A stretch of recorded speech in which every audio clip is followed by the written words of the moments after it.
Life has been full of tough times with a few lucky moments. Losing my parents when I was young hurt a lot, like a pain that never goes away. But I got lucky when the elderly couple next door, the Parkers, took me in. They were the kindest people you could imagine, treating me like their own granddaughter instead of someone they were helping out. We didn't have much money, but we had a lot of love, and that's what mattered. When I turned 18 and was thinking about college, the Parkers died in a car accident. Suddenly, I was alone again. They left me some money for school in their old house in the suburbs. It was a cozy place with lots of memories, but it felt too sad to stay there. So I sold it and bought a small apartment in the city near the college where I enrolled to study financial management. Having a plan and moving forward felt good. Classes were tough but interesting, and I focused on learning everything about numbers and markets. After college, I got a decent job. My days were busy with work, and I was doing okay, but the nights were different. The city felt lonelier than it should for a place with so many people.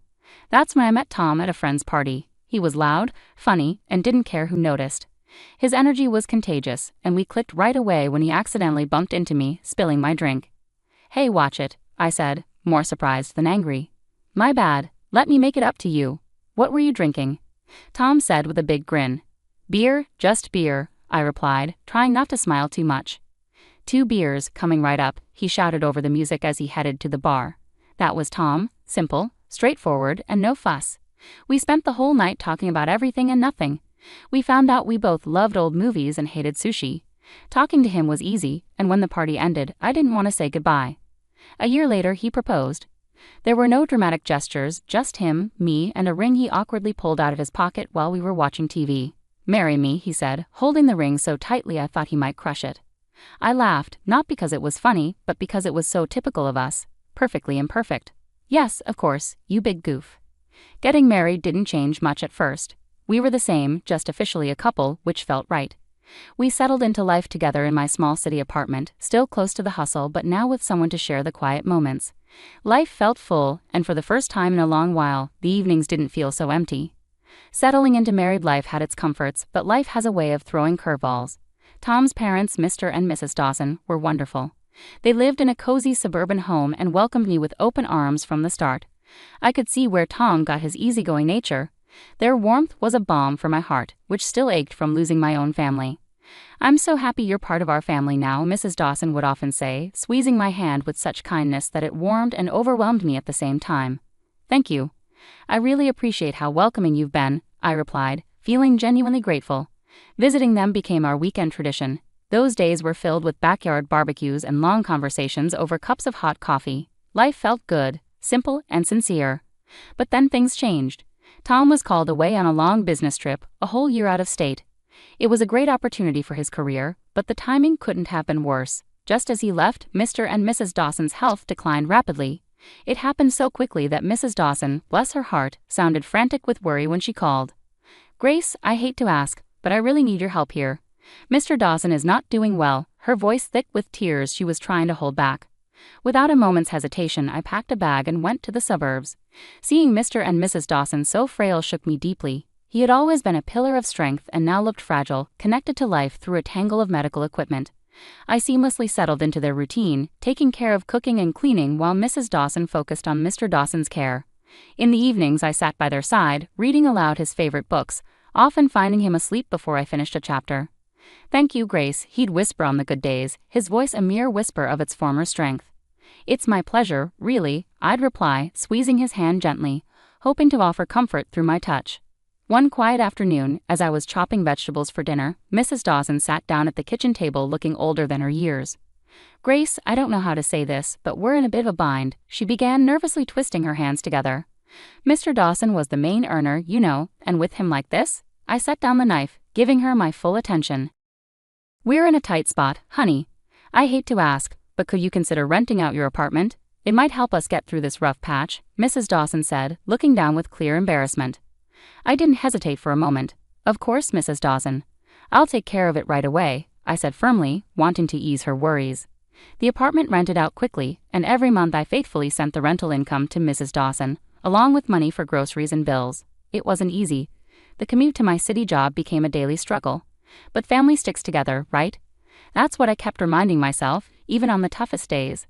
"You're a lifesaver, Grace," Mrs. Dawson would often say, her relief palpable each time I handed over the money. "It's what family does," I'd reply, though some nights, lying in the guest room and hearing distant sirens from the city, I couldn't help but feel the weight of my responsibilities. Harry's calls were my only relief, his voice a connection to another world. "How are things going, Grace? Are you managing okay?" His concern was always clear, even through the static of our long-distance calls. "We're managing. Don't worry about us," I would say, forcing cheerfulness into my voice to ease his concerns. Life at the Dawsons took a sharp turn when Emily, Mrs. Dawson's daughter from her first marriage, unexpectedly showed up. The atmosphere changed instantly. She had a presence that felt like a cold draft sneaking under the door. I didn't know Emily well, but I'd heard enough from Harry and seen her tense visits with Mr. and Mrs. Dawson. My days were already stretched thin with long commutes and caring for Mr. Dawson, who was now bedridden and declining rapidly. Emily's arrival added a new layer of tension. It was clear she planned to stay, making herself at home as if she owned the place.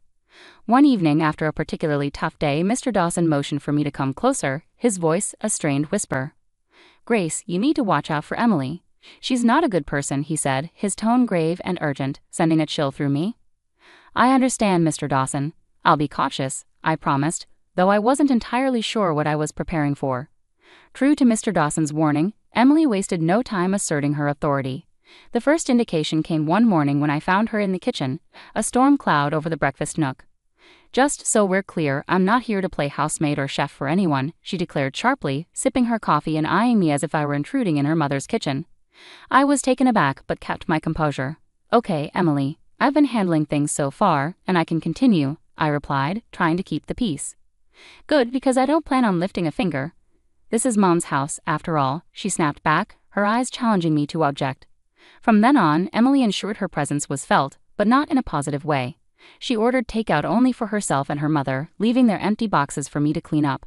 Her disdain was clear and hurtful, but I endured it for Mr. and Mrs. Dawson's sake. "Grace, why don't you join us for dinner tonight?" Mrs. Dawson suggested one evening, a rare moment of warmth in her voice.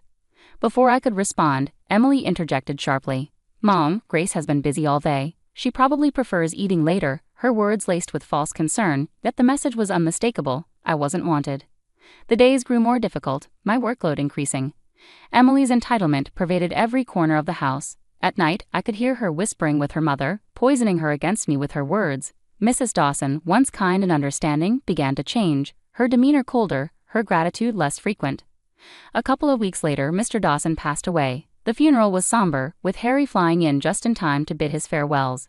It was the first time in months we were together, and having him by my side brought a sense of relief. Yet amidst the grief, I sensed a significant change at the Dawson home. Emily suddenly behaved impeccably, treating everyone with forced politeness. "How have things been while I've been away?" Harry asked quietly during a brief moment alone after the service. "Fine, everything's been fine," I lied, forcing a smile. I didn't want to burden him further, his own grief was already too much to bear. "Are you sure? You look exhausted," he pressed, concern etching his brow. "It's just been busy, helping out around here," I reassured him, avoiding his gaze. It wasn't the right time to delve into the brewing turmoil beneath the surface. Once Harry departed, Emily dropped her facade. The guise of a caring sister vanished, replaced by the familiar sneer and dismissive attitude.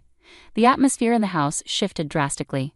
Perhaps consumed by her own grief, Mrs. Dawson grew distant and cold toward me. Orders replaced conversations, and I began to feel more like an intruder than a member of the family. Emily took control of the household as if she were the lady of the manor, showing little regard for anyone's feelings but her own. She started barging into my room without knocking, rifling through my belongings as though searching for hidden treasure. One afternoon, while seeking solace in the garden, I stumbled upon a box hidden among the shrubs. Curious, I opened it only to discover my watches, jewelry, and even some of my underwear inside. My heart sank. Nearby, I found several of my dresses tossed carelessly over a bush.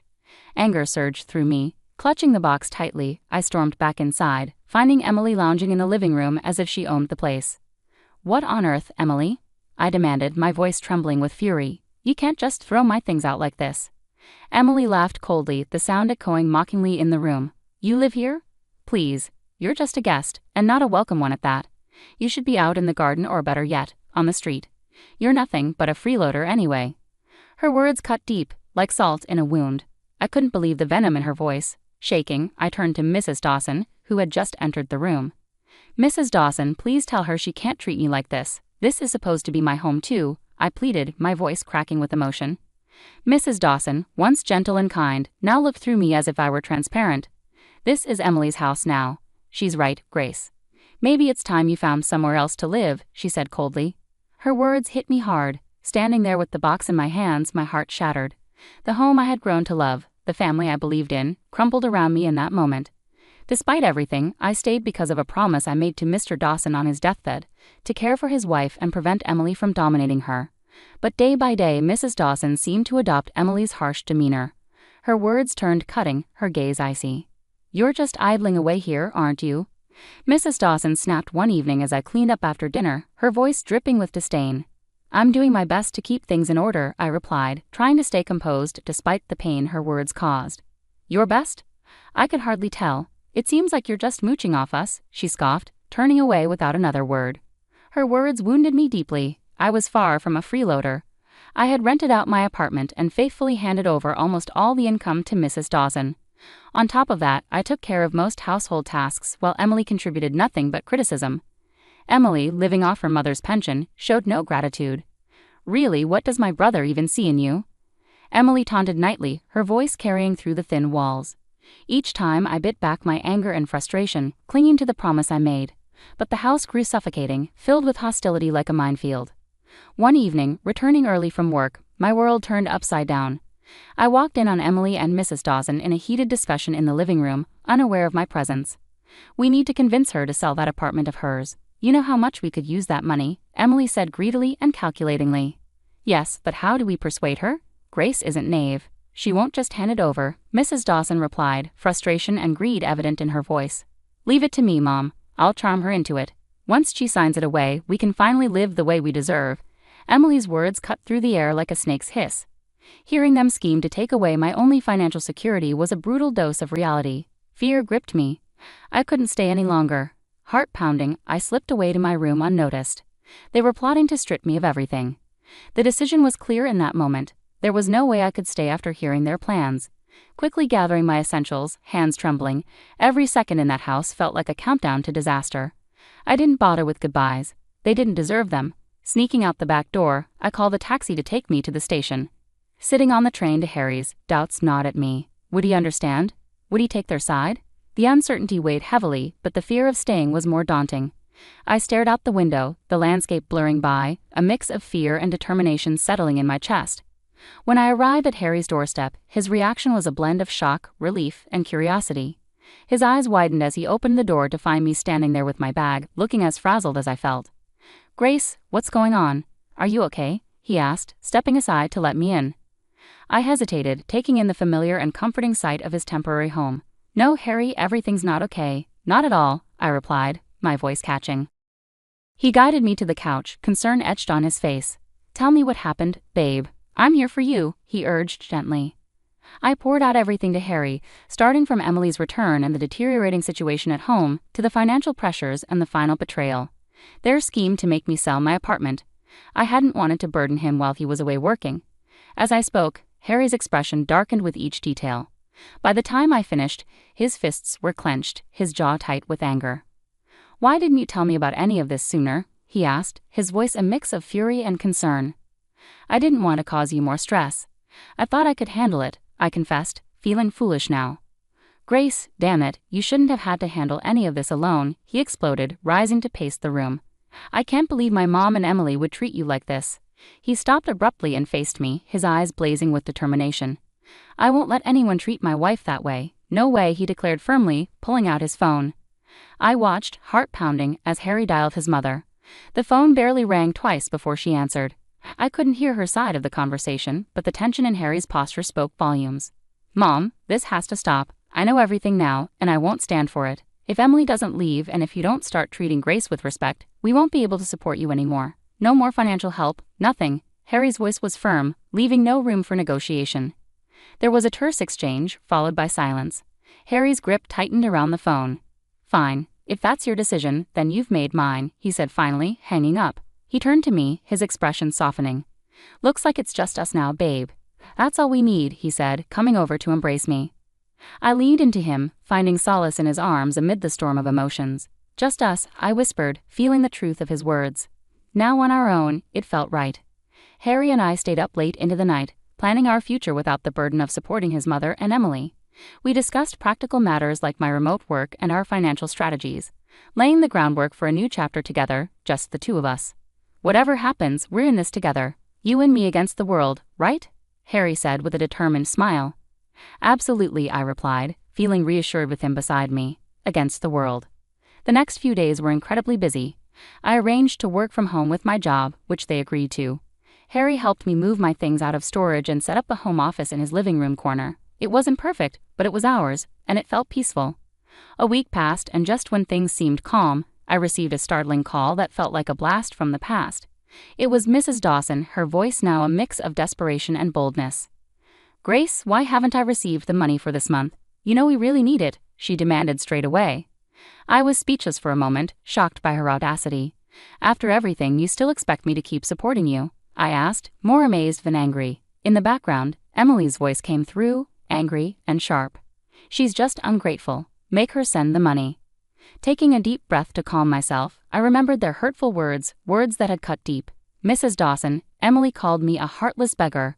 I can't send money to people who treat me so badly. I'm done.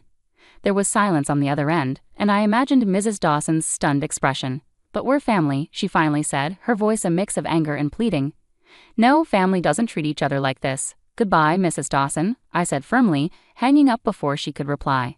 The call shook me, but Harry was there, supportive as ever. You did the right thing, Grace. It's time they learned to stand on their own, he said, putting his arm around me for comfort. Not long after we settled back into our hometown, another surprise came our way. I found out I was pregnant. It was unexpected but brought us immense joy, and suddenly, the future looked bright with possibilities. We decided it was time to sell my apartment and buy a small house in the suburbs, close to a good school for our child. As we planned our move, another call came from Mrs. Dawson. This time her tone was different, desperate, and almost pitiful. Grace, I've made a mistake. Emily made me sell the house, took the money, and left me with nothing. Could I come and live with you and Harry? Her voice trembled with pleading. Her request stunned me. After everything that had happened, this was a test of my determination. Mrs. Dawson, you chose this path when you sided with Emily against us. There were other choices you could have made, I replied firmly, though my emotions were in turmoil. I know I've made mistakes, but you have a kind heart. Can't you forgive an old woman for her wrong choices? She pleaded. I sighed deeply, feeling a twinge of sympathy but also holding firm to the consequences of her choices. I forgave you long ago, but that doesn't mean I can welcome you back into my life. You need to face the outcomes of your actions, just as I have, I said before ending the call and blocking her number.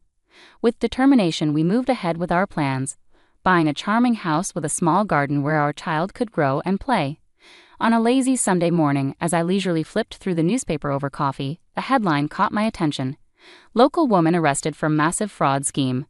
There in the picture was Emily, in handcuffs and looking defeated. I couldn't help but feel a mix of shock and perhaps a small sense of vindication. Harry, look at this, I called out, holding up the newspaper for him to see. It's Emily. She's been arrested for fraud. Harry took the newspaper, his expression serious as he scanned the article. Wow, can't say I'm surprised, but it's a lot to process. Yeah, it is. But she made her decisions, and now she's dealing with the consequences, I replied, feeling a sense of closure I hadn't realized I needed. Over time, we heard through friends that Mrs. Dawson was living in a small apartment, working 2 jobs to make ends meet. Her pension wasn't enough to cover her living expenses and repay the debt Emily had left behind. Have you heard about your mom? Harry's friend, Matt, brought it up one evening during a backyard barbecue. Yeah, I heard, Harry replied, tending to burgers on the grill. His voice held a hint of sadness but also determination. She chose her path, Matt. It's tough, but that's how it goes. Matt nodded, understanding the unspoken boundaries. You're right, man. Just wanted you to know. After that, the conversation lightened, with talk turning to sports and work as the evening progressed. Life moved forward, and so did we. The joy of our new life became even clearer when Mia arrived. Becoming parents changed everything. It shifted our priorities, our dreams, and even started to heal some old wounds by filling them with new love. Can you believe she's ours? I whispered to Harry one night as we watched Mia sleeping peacefully in her crib. She's perfect, Grace. Absolutely perfect, Harry whispered back, his voice filled with emotion. We cherished each day, celebrating every little milestone Mia reached, each smile, each giggle. She was our little miracle, and with her the difficulties of the past seemed to fade away, making space for new and better memories. Each day was simple yet filled with small moments of joy that created a beautiful tapestry of family life.